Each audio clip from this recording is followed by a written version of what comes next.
¿Qué tal? Buenos días. La reforma política debe ser ampliamente discutida y no debe ser impuesta por 4 personas. Así lo han dicho diferentes funcionarios de diferentes partidos políticos. De eso hablamos hoy en República.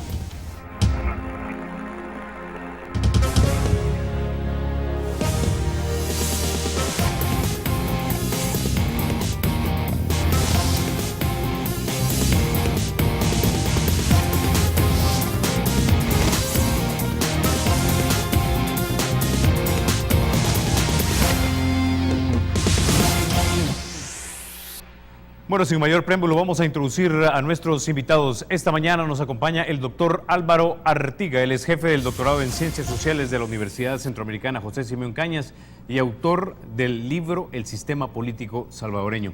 También nos acompaña el doctor Humberto Sáenz.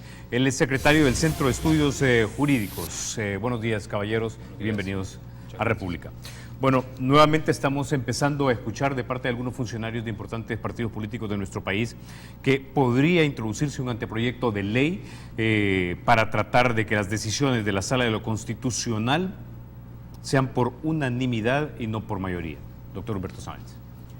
Sí, la verdad es que es lamentable que se esté regresando a un tema que muchos ya habíamos entendido que había sido superado. Entendemos también el contexto en que estas reacciones están generando. Por supuesto que no estamos para nada de acuerdo en la naturaleza de estas reacciones ni en las propuestas que parecen estar sobre la mesa en función de estas reformas que se desean realizar a las actuaciones de los magistrados.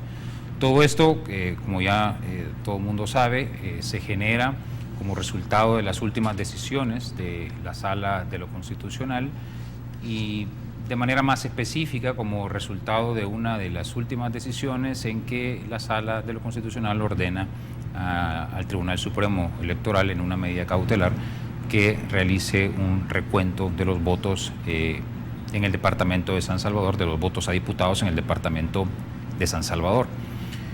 El factor que me parece particularmente que desencadena todas estas reacciones son las declaraciones que no fueron muy felices por parte del presidente de la República, declaraciones que da el día de la celebración del Día Internacional del Trabajo, en donde no solo manifiesta su disconformidad con las decisiones de la Sala, cosa que cualquier persona puede realizar, por supuesto el presidente de la República también, como cualquier ciudadano, pero lo que no justificamos y no entendemos es que no manifiesta una mera disconformidad, sino también realiza ciertas acusaciones a 4 de los miembros de esa sala, en donde alude a una supuesta relación de estos miembros con los poderes oligárquicos del país, e incluso hace un llamado bastante enérgico a las personas que estaban en ese momento atendiendo su llamado, en donde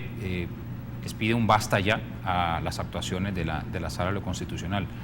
La investidura del presidente de la República, nos parece a nosotros, es una investidura que tiene sus consecuencias y que implica para quien la tenga, en este caso para el profesor Salvador Sánchez Serén, que expresiones como esta no deban aparecer en su discurso. El presidente está llamado por la Constitución misma como una de sus obligaciones a procurar la armonía social, y ese tipo de expresiones no propician esa armonía social. Está bien, insisto, en que cuando quiera y como quiera manifieste su disconformidad no solo con las decisiones de la Sala, sino con las decisiones de cualquier otro funcionario o con las decisiones de los particulares o de empresas privadas que piensen que están afectando la gobernabilidad. Eso está muy bien, lo podemos hacer todos. Tuvimos una guerra que en parte estuvo motivada porque en algún momento en nuestro país no podíamos expresarnos libremente y ahora lo podemos hacer y hay que valorar eso. Pero lo que no se puede hacer es una arenga como la que se hizo por parte, en este caso, del presidente de la República en ese momento, realizando estas acusaciones contra los magistrados. Esto es lo que ha motivado desafortunadamente estas otras reacciones, que ojalá no pasen de ser meras reacciones y que no intenten en ningún momento concretarse de manera específica estas reformas en donde se intentaría que la Sala vuelva a un escenario en que tenga que decidir por unanimidad. Esperemos que eso haya quedado a nivel de una reacción nada más y que no intenten concretar esa reacción. Ahora, bueno, esta semana, a principios, conversando con el señor vicepresidente de la República, él nos decía que era una facultad de la Asamblea Legislativa si decidían o no decidían básicamente aprobar este proyecto de ley para que la sala solamente pueda resolver unánimemente. Ahora, no sé si esto es contraproductivo, porque en este momento esta sala puede ser percibida que está, y digo percibida, que está en contra de ciertos intereses, pero más adelante puede ser otra sala. Sí, aquí hay varias cosas interesantes. Yo vi y escuché las declaraciones del vicepresidente y me gustaron porque fue bastante, digamos, transparente en lo que sería el pensamiento y el cálculo político del partido de gobierno al respecto. Aquí hay varias cosas que decir. Por un lado, la sala es parte de, llamémosle, del sistema de control que tiene todo el sistema político, control de los funcionarios, control de los que gobiernan, el control constitucional, pero es un control político como el control que tienen otras instituciones como la Corte de Cuentas, la Fiscalía, la Procuraduría para la Defensa de los Derechos Humanos, el Tribunal de Ética, el Instituto de Acceso a la Información, la sección de probidad de la Corte Suprema de Justicia e incluso la Sala de lo Contencioso Administrativo. Todas esas instancias están ahí para controlar a los funcionarios. En el caso de la Sala Constitucional, para que sus actuaciones y las decisiones que toman en el ámbito legislativo no violenten la Constitución. ¿Ya? Esa es su función. Intentar amarrar las decisiones a 5 votos es prácticamente anular ese control. ¿Cómo se pueden anular? Controlando a los funcionarios que son titulares de las instituciones de control, ¿verdad?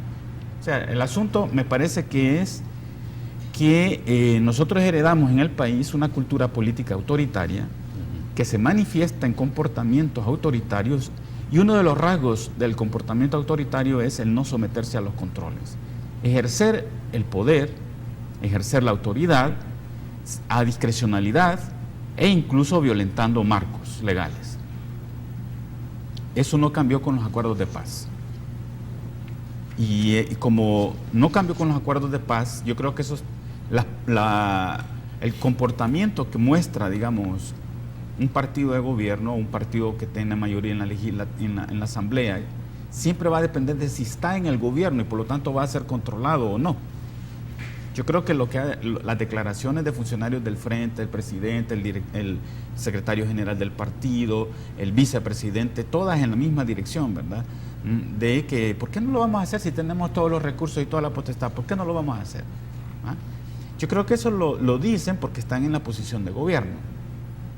Estoy seguro que si estuvieran en la posición de oposición, no lo harían. Porque entonces verían a la sala como un aliado para controlar al que está en el gobierno. Desde ese punto de vista, si ellos intentan hacer esta modificación, a mí me parecería que es un acierto momentáneo desde el punto de vista de lo que quieren hacer el gobierno, de lo que intenta hacer, de echar a andar su agenda de gobierno en el corto tiempo, pero que puede ser un error si en 2018 y en 2019 la correlación de fuerzas cambia. Supongamos que en 2019 el FMLN es desplazado del Ejecutivo y que en 2018 la derecha de todos los partidos, porque ahora solo hay partidos de derecha excepto el FMLN, tendrían la mayoría legislativa. Entonces el FMLN va a necesitar a la sala para controlar a la mayoría de derecha legislativa y a un gobierno de derecha. Si ahora le amarra para que no pueda decidir, y yo creo que ese es el juego, ¿verdad? Porque entonces Arena se vería beneficiado de una acción de ese tipo de parte del Frente. O sea, casi como que el Frente le estaría haciendo el trabajo preparatorio a Arena para que en un regreso de Arena al Ejecutivo, la sala esté neutralizada Así que desde ese punto de vista me parece que es un error político, aunque de cara a lo inmediato, como hay unas sentencias pendientes sobre la dolarización, el Tratado de Libre Comercio y la ley de amnistía, entonces yo puedo entender que ante la amenaza de que sean declaradas inconstitucionales estas 3 leyes y trastoque todo el programa de gobierno del FMLN, entonces se quieran anticipar. En ese sentido, digamos, es, como lo dijo el vicepresidente, es lo que tienen que hacer. Pero desde el punto de vista, digamos, de la acción política en un futuro, es un error. Ok, con esa idea nos quedamos, vamos a la pausa, regresamos y abordamos ahora también algunas de las medidas que están proponiendo. Ya volvemos.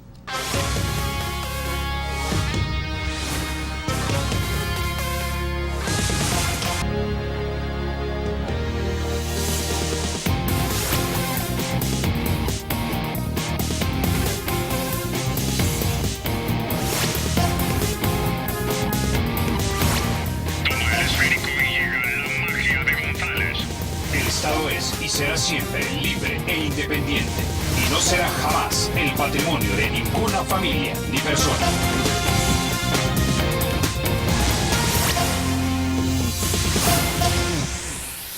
Bueno, doctor Humberto Sáenz, también otra medida de las que se están discutiendo, por lo menos tras bambalinas, es el de eliminar la facultad que tendrían los magistrados para declarar medidas cautelares cuando hay presentación de recursos. ¿Cuál sería el impacto si esto efectivamente llegara a concretarse? Tal vez antes de contestar de manera concreta esa pregunta, quiero comenzar señalando lo siguiente. Toda ley, en efecto, es perfectible y en este caso en particular la ley de procedimientos constitucionales, por supuesto que puede ser mejorada. De hecho, creo que debe ser mejorada. Hay muchas disposiciones que merecen ser revisadas. Es una ley antigua, es una ley obsoleta y en ese sentido cualquier esfuerzo que intente hacerse en la Asamblea Legislativa por mejorarla, debe ser un esfuerzo bienvenido. Ahora, esto no significa que en ese esfuerzo de mejorar la ley de procedimientos constitucionales o la forma en que los magistrados en la Sala Constitucional tendrán que actuar, se limiten algunas actuaciones que de todas maneras entrañan una vulneración a derechos de rango constitucional. Yo difiero un poco en pensar que una reforma como la que se pretende va a ocasionar un efecto positivo inmediato. Yo creo que ni siquiera un efecto positivo inmediato podría tener una reforma como la que se pretende, porque de todas maneras ya la Sala Constitucional, esta sala en particular, en el precedente anterior, cuando se intentó que ellos tuvieran que votar por unanimidad, consideró en ese momento esa reforma como no aplicable en el ejercicio del control difuso que tienen los jueces de la Constitución, consideró estas disposiciones como inaplicables por ser inconstitucionales y por lo tanto mantuvo siempre el requisito de la mayoría ya establecida por la Ley de Procedimientos Constitucionales, con lo cual yo creo que el primer tema del que hablábamos de todas maneras no entraría a ser aplicado nunca. Ahora bien, con relación a este segundo punto, que es el tema relacionado con las medidas cautelares, creo que también se cometería un error. No hay que olvidar que los jueces los jueces en general, no solo los magistrados de la Sala Constitucional, sino los jueces en general, tienen la facultad de decidir, tienen la facultad de juzgar, pero también tienen la facultad de hacer ejecutar lo juzgado. Tienen ese poder de coacción, de hacer ejecutar lo que ellos decidan. Y dentro de ese poder de coacción, de hacer ejecutar lo que ellos decidan, es donde entran precisamente las medidas cautelares. Porque las medidas cautelares lo que buscan es que esa facultad de coacción no se vea limitada. Es decir, que lo que los jueces han decidido pueda cumplirse. Y muchas veces es necesario tomar ciertas decisiones en el ínterin, antes de que venga la decisión definitiva, porque esa decisión definitiva podría quedar sin ser cumplida por el simple transcurso del tiempo, por el simple hecho que los procesos judiciales no duran horas, no duran días, duran semanas, meses o a veces hasta años. Entonces, cuando la decisión sobre el fondo de la disputa o sobre lo que se someta a consideración del juez venga a darse, es probable que ya no pueda ejecutarse esa decisión. ahí entran las medidas cautelares. Entonces, pretender que la Sala de lo Constitucional, como máximo intérprete de la Constitución, no tenga esa facultad, es simple y sencillamente desnaturalizar la función judicial. Ahora, doctor, digamos, si esto se llegara a concretar, ¿se uniría entonces la Corte Suprema de Justicia a esa lista de instituciones que muchas veces los ciudadanos sentimos que están ahí para controlar, pero que realmente no controlan nada, como la Corte de Cuentas, la sección de probidad misma, el Instituto de Acceso a la Información, etcétera? Claro, es que yo creo que eso es lo que se está buscando, la eliminación del único control que parece que por el momento está funcionando. Pero digo, esto lo hace quien está en el gobierno y quien se puede ver afectado en su implementación de un programa o de una idea de qué es lo que quiere hacer respecto de seguridad, de economía, medio ambiente, etcétera. Yo no nombré, y también para que veamos que no funciona, y es importante por el momento en que estamos en la Asamblea Legislativa. La Asamblea Legislativa también tiene funciones de control político. Las comisiones controlan y casi están constituidas en función de las ramas del Ejecutivo. Entonces, la Asamblea, a través de las comisiones, tiene la facultad de controlar lo que hace el Ejecutivo. Y además hay ciertas prácticas en la Asamblea que, por ejemplo, el nombramiento de comisiones especiales para investigar asuntos de interés nacional, o para proceder a un antejuicio, o para interpelar a algún funcionario. Todo eso ocurre en la Asamblea, pero para que eso opere, los partidos que no están en el gobierno, los partidos que pierden, digamos, los partidos que son la oposición, deben jugar ese rol, que es el rol de la oposición, es del control del gobierno. Pero ¿qué es lo que está ocurriendo? No ahora, Arena lo hizo con el PCN. Y eso muestra la cultura política que hereda el FMLN y que le da continuidad, que es que los partidos de oposición intentan cogobernar. Y entonces hacen una alianza con el partido de gobierno, y desde ese punto de vista se pierde el control que se puede hacer desde el ámbito legislativo sobre cualquier funcionario del Ejecutivo. De ahí la importancia de cómo queda integrada la Junta Directiva, cómo quedan integradas las comisiones, porque ahí están los aparatos de control sobre la gestión gubernamental. Es decir, que ahora estamos viendo, digamos, el intento de eliminar la capacidad de control de la Sala de lo Constitucional, pero es que también está en juego ahorita la capacidad de controlar desde el legislativo al ejecutivo. Y una manera de eliminar el control, ¿verdad?, es negociando con estos partidos pequeños, neutralizándoles su capacidad de control. Entonces, ahí viene una pregunta: ¿debemos extrañarnos de esto? Bueno, los que piensan que en el país hay una democracia incipiente, o como quiera que le llamen, pues sí, dicen, esto no debería ser así. Yo, como soy de la idea de que lo que en el país tenemos es un sistema político, no, un régimen político híbrido, que tiene mezclas de rasgos autoritarios y rasgos democráticos, digo, no me extraña. Es más, así funciona. Y por eso estamos viendo todos estos intentos de control, de neutralización del control político, porque es un rasgo de un régimen político que reparte puestos de autoridad, por ejemplo, por mecanismos democráticos, las elecciones. Pero ejerce la autoridad obtenida mediante un proceso democrático, la ejerce de manera autoritaria. Vamos a tocar el tema definitivamente, especialmente eso se materializa en la conformación de la nueva Junta Directiva de la Asamblea. Ya estamos escuchando cómo se estarían repartiendo los puestos, pero antes de eso, doctor Humberto Sáenz, recuerdo que un importante funcionario del FMLN señalaba que perciben en la Sala de lo Constitucional un activismo judicial, que en palabras salvadoreñas es básicamente torcer tu razonamiento jurídico y no tener honestidad intelectual simplemente para llegar a la conclusión preconcebida de la agenda que tú quieres perseguir. Y dicen esto porque muchos de ellos, supuestamente en negociación tras puerta cerrada, fueron nombrados supuestamente por el expresidente Cristiani, por Rodolfo Parker y por Ciro Cruz Cepeda. Ustedes como Centro de Estudios Jurídicos, que siguen de cerca las resoluciones judiciales en este país, ¿han percibido verdaderamente ese afamado activismo judicial? No, definitivamente que no lo hemos percibido.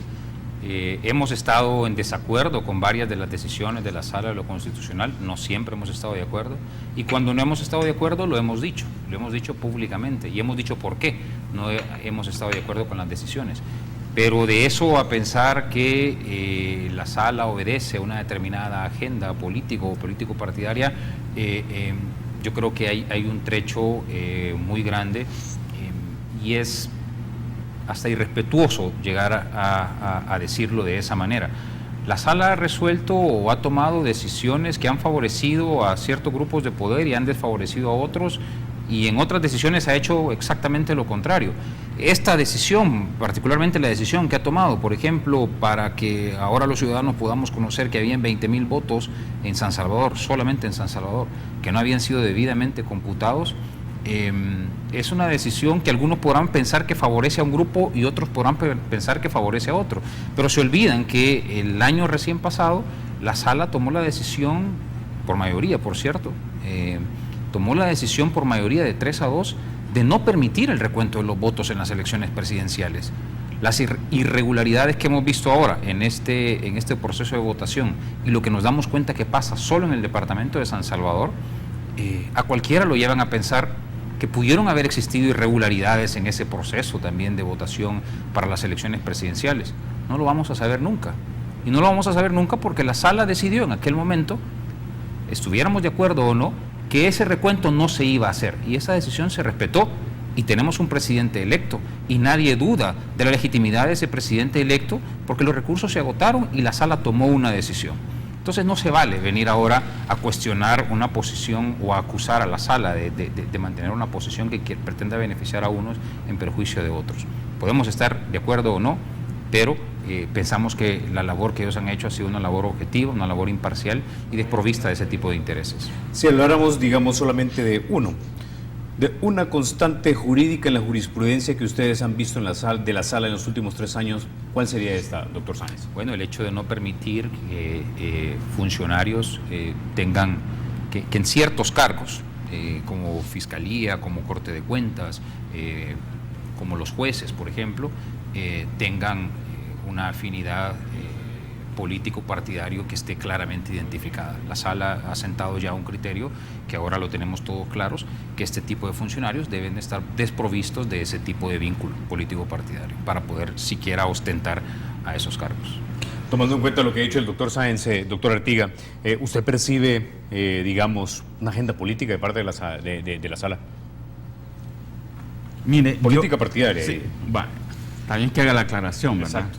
Porque si solo hubiera dicho política, yo pensaría que sí.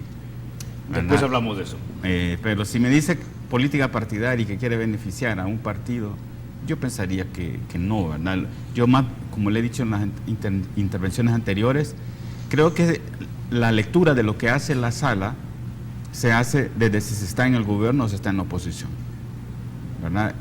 Y que cuando cambien estas posiciones, si estuviese la misma Sala, el que está en el gobierno siempre va a tener una lectura negativa de la Sala, porque la Sala le está controlando. ¿Ya? Y el que está en la oposición siempre va a tener una lectura positiva, o por lo menos se va a aparecer como hay que respetar a la Sala, hay que esto. Simplemente porque en el juego político la Sala termina actuando en la misma dirección que la oposición, de control del que está en el gobierno, ¿verdad? Entonces yo creo que eso es lo que en la apariencia da la idea de que está siguiendo la agenda política de Arena, digamos. Pero esa es la lectura que se hace desde quien está en el gobierno, ¿verdad? Si Arena estuviera en el gobierno y el FMLN estuviera en la oposición, Arena entonces leería que la Sala está siguiendo, ¿verdad? Y sobre todo si vienen con temas de la amnistía y la dolarización, que seguro les afectará también. Entonces, desde ese punto de vista, así que tengan una agenda, no. Que haya gente de los partidos políticos o gente afín a los partidos políticos que ponen los recursos, eso sí puede pasar. Que la Sala está obligada a responder a demandas, a recursos, y quienes ponen los recursos sí pueden tener una agenda partidista. Eso definitivamente. Pero yo creo que la sala en realidad está más por otra agenda que me parece que les viene de ellos mismos, que es la de restarle poder a los partidos políticos en el control de todas las instituciones. Yo creo que ahí sí. O sea, la verdadera agenda entonces, si es que le pudiésemos llamar de esa manera, es una agenda de republicanización de El Salvador. Yo creo que ellos tienen una agenda de ese tipo, que pueda ser utilizado, que eso les dé ventaja a partidos políticos, esa es otra historia. Pero yo creo que ellos sí, por su trayectoria, ¿verdad?, por lo que eran antes, digamos, de ser magistrados de la sala, yo creo que ellos sí están en la idea de que a los partidos políticos hay que restarles poder en el control de todo el aparato institucional. Y por esa agenda entendemos entonces que es básicamente devolverle o adjudicar más poder al ciudadano. De hecho, en la sentencia de 48-2014, ¿verdad?, que es la del voto cruzado, lo que dicen es garantizar la plena capacidad de opción de elegir a los electores. Entonces ellos tienen esa línea y creo que la tienen porque están convencidos de que el país tiene que marchar en esa dirección. Ok, con esa idea nos vamos a la pausa. Cuando regresemos vamos a hablar también de ese reconteo de votos que se dio en el Tribunal Supremo Electoral. Ya volvemos.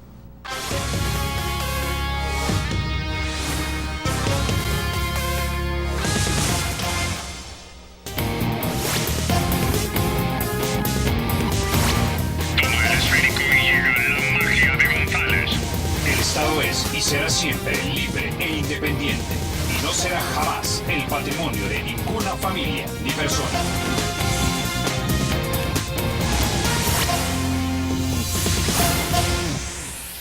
Bueno, doctor Humberto Sáenz, ya mencionábamos en el segmento anterior que la sala aparentemente a través de su jurisprudencia estaría devolviéndole un poco más de poder al ciudadano. La pregunta es, si estos magistrados van de salida en 3 años, y se vuelve a elegir otros magistrados, pero con otros criterios, ¿puede esta jurisprudencia que se ha ido sentando a lo largo de, ya para ese periodo, 6 años, revertirse y devolverle el poder a los partidos políticos y sus cúpulas? No sé si podemos llegar hasta ese punto, pero lo que sí puede pasar, porque ha pasado siempre, que el derecho es una ciencia que evoluciona constantemente y que va respondiendo a los diferentes factores que existen en ese momento en la sociedad. Por lo tanto, la jurisprudencia que hoy día tenemos, por ejemplo, no es necesariamente la misma que tuvimos hace 15, 20 o 50 años y por lo tanto puede evolucionar. Es más, no necesita esperar un cambio de magistrados dentro de 3 años para que ciertas corrientes o líneas jurisprudenciales de la sala, y no solo de esa sala, sino de cualquier otra sala, pueda cambiar, pueda modificarse, pueda establecer un contexto distinto a sus alcances. Entonces, eso puede pasar, sin duda alguna. Yo no esperaría, por supuesto, un cambio radical, un cambio de 180 grados a lo que se ha venido haciendo, pero es un riesgo que está y va a estar siempre.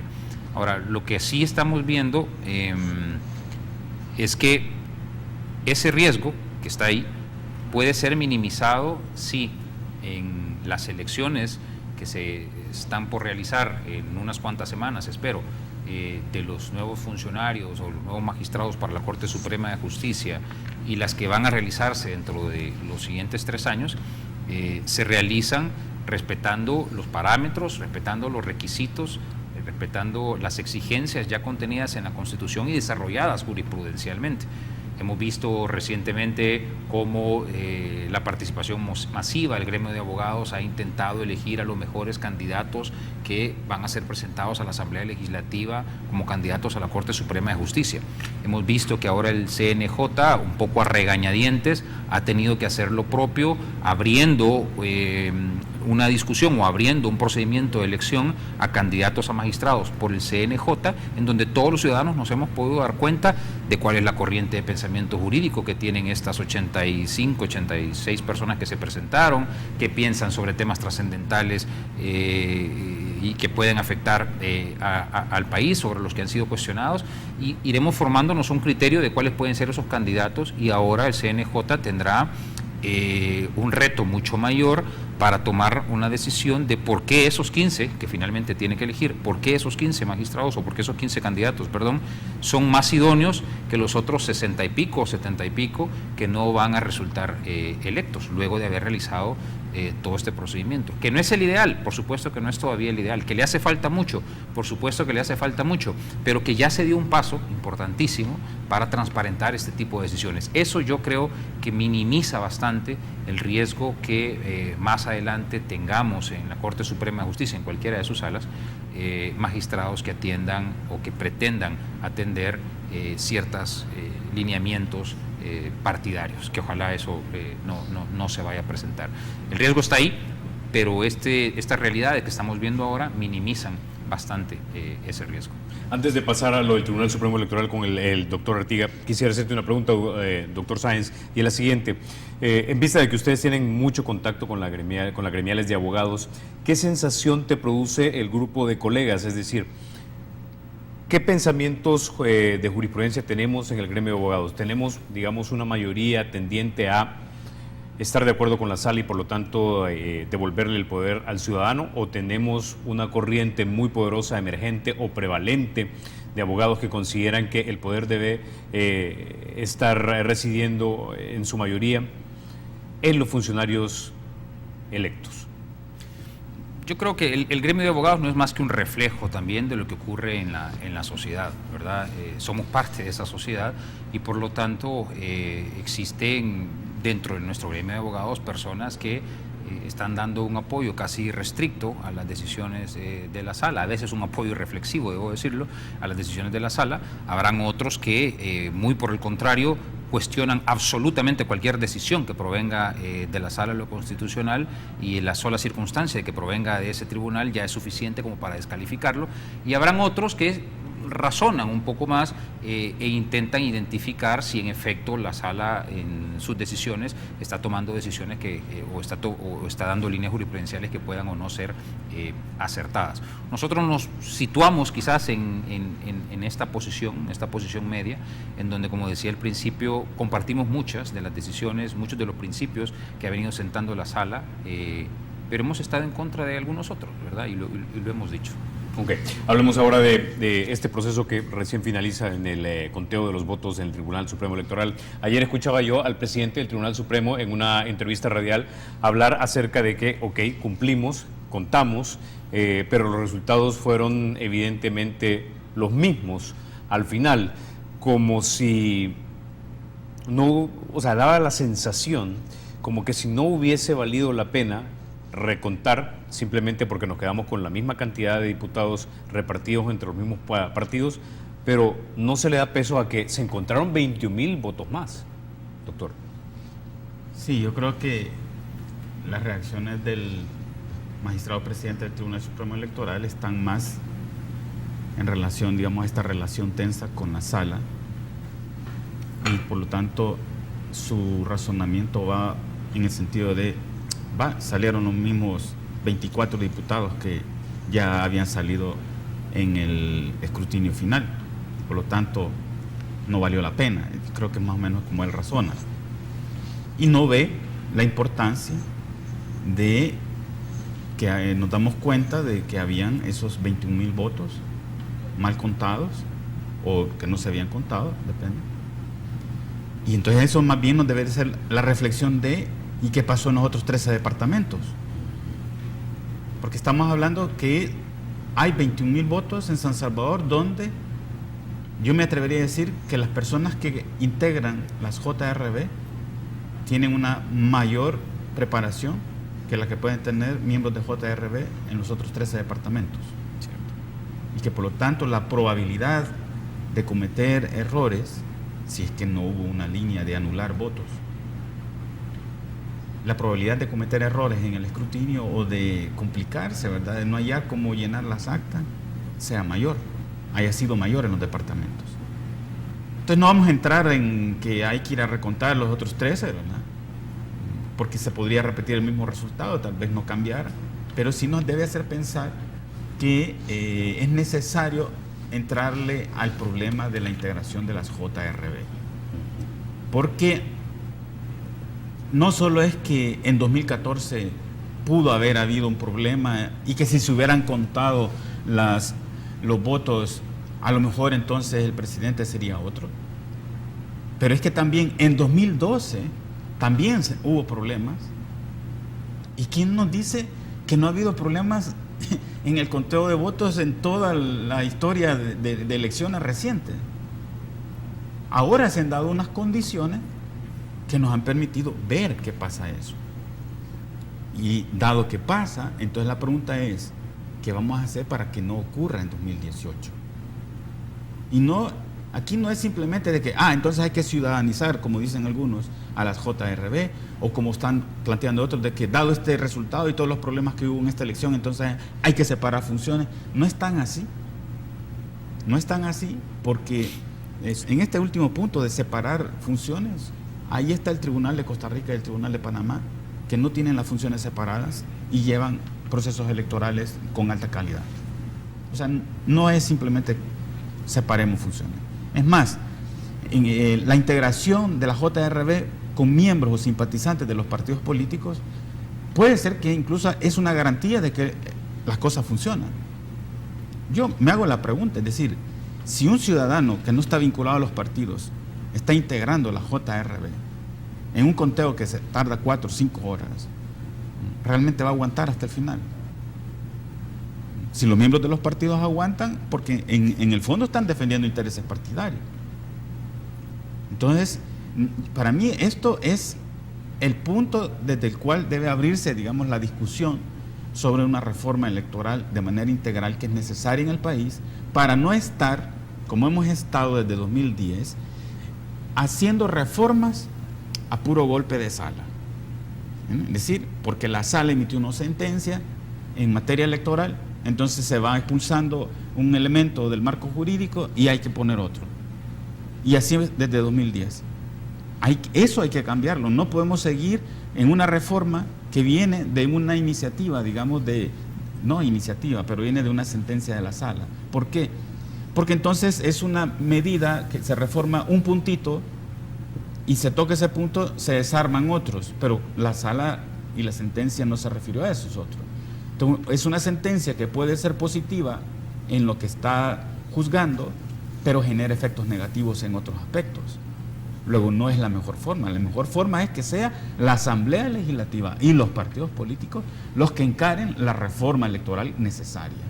Ahora, Medardo González, coordinador del Frente, ya denunciaba que supuestamente se prepara una sentencia en la Sala de lo Constitucional para ciudadanizar, básicamente, como dice el doctor, a golpe de sala, la integración de la Junta Receptora de Votos. Y él decía, y aquí lo cito, en un periódico local: reiteramos que el sistema salvadoreño está basado en la vigilancia mutua entre los participantes y no en la ciudadanización. Así lo decía el coordinador. Ahora la pregunta, doctor Humberto Sáenz, basándome en algo que me dijo el coronel García, uno de los que demandó e interpuso el recurso, decía, parece que los partidos o los miembros que están en la Junta Receptora de Votos están más entrenados, más que para contar los votos, para anular votos. ¿No debería ir de repente entonces la reforma, si la hubiese, en torno a poner umbrales más altos para la anulación o impugnación de votos? Yo creo que sí. De hecho, nosotros tuvimos, yo incluido, estuvimos alrededor de 30 o 40 personas designados por el Tribunal Supremo Electoral como observadores. El Centro de Estudios Jurídicos había destacado 30 personas aproximadamente. Nos repartimos en diferentes centros de votación. Y yo personalmente sí puedo dar fe de que en el momento del cómputo o en el momento de la apertura de las urnas, muchos de los miembros de la Junta Receptora de Votos, lo primero que comenzaron a realizar es a buscar la mínima justificación o la mínima excusa para anular votos. Claro, en nuestro carácter de observador, a lo sumo lo que podíamos hacer era notar eso, que a nuestro juicio era una irregularidad, pero por supuesto que el sistema está configurado de tal manera que las juntas receptoras de votos son la máxima autoridad en el momento del cómputo inicial de estos votos.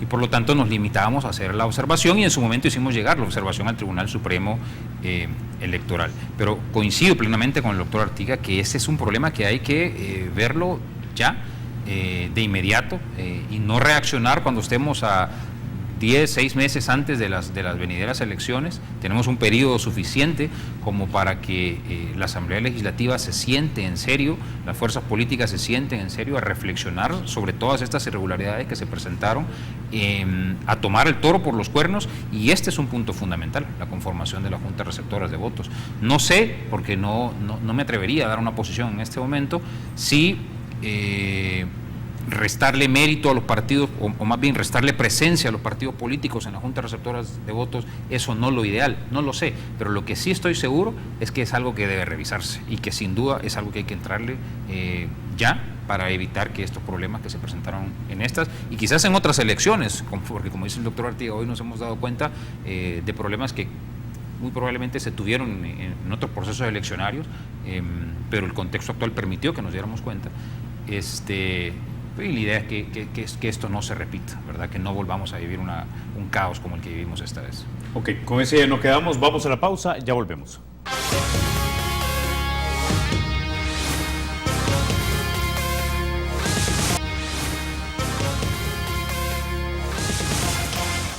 Bueno, llegamos ya casi al final de la entrevista, pero les voy a lanzar una pregunta que requiere de repente mucho pensamiento, y es la siguiente.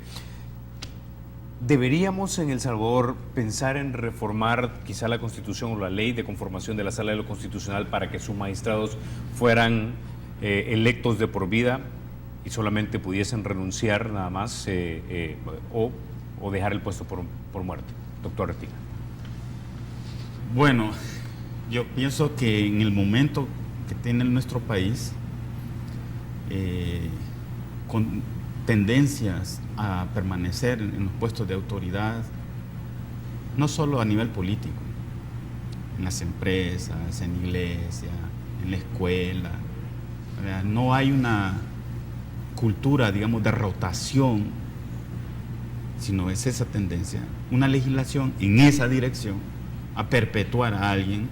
Si no tenemos mecanismos eficaces de control, yo creo que no es conveniente. Mi pregunta iba basada porque en el sistema norteamericano de Estados Unidos, los jueces de la Corte Suprema de Justicia son básicamente puestos vitalicios. Doctor Sáenz. Sí, con circunstancias completamente distintas a las que existen en nuestro país y a las que coyunturalmente tenemos. Yo estoy plenamente de acuerdo con lo que menciona el doctor Artiga. No creo que ese sea un mecanismo que deberíamos estar considerando, por lo menos no en este momento ni en el futuro inmediato. No creo que eso contribuya a tener una sala de lo constitucional como la que queremos que se mantenga, que es la que hemos tenido hasta ahora, independiente de las fuerzas políticas. No creo que esa sea la solución, honestamente. ¿Creen ustedes que por los rasgos culturales de nuestra nación esto no tendería a llevarnos a la certeza, a la independencia y a la autonomía, sino más bien al autoritarismo? Yo pienso que sí, que si la cultura política nuestra tiene rasgos autoritarios bien marcados, ¿quién nos garantiza de que quien esté ahí ya controlando eso de por vida se va a comportar de manera distinta? Yo más bien creo que el problema nuestro, porque sí hay un problema desde mi punto de vista, es que eso ya le esté pasando a la sala también, que al sentirse por encima de todos los demás poderes, por encima de cualquier otro actor económico, social, político, la tentación autoritaria la vivan. Y entonces lo que tenemos que pensar, independientemente de estos magistrados, es realmente cómo se controla la sala. Sí, que no tenemos que pensar solo en estos magistrados, sino en los que van a estar también más adelante, ¿verdad? Porque no sabemos quiénes son. Listo. Bueno, caballeros, no me resta más que agradecerles que hayan estado ustedes esta mañana aquí en República. Gracias. A ustedes, amigos, les deseo que tengan un buen fin de semana y recuerden, porque la República es de todos, hay que cuidarla.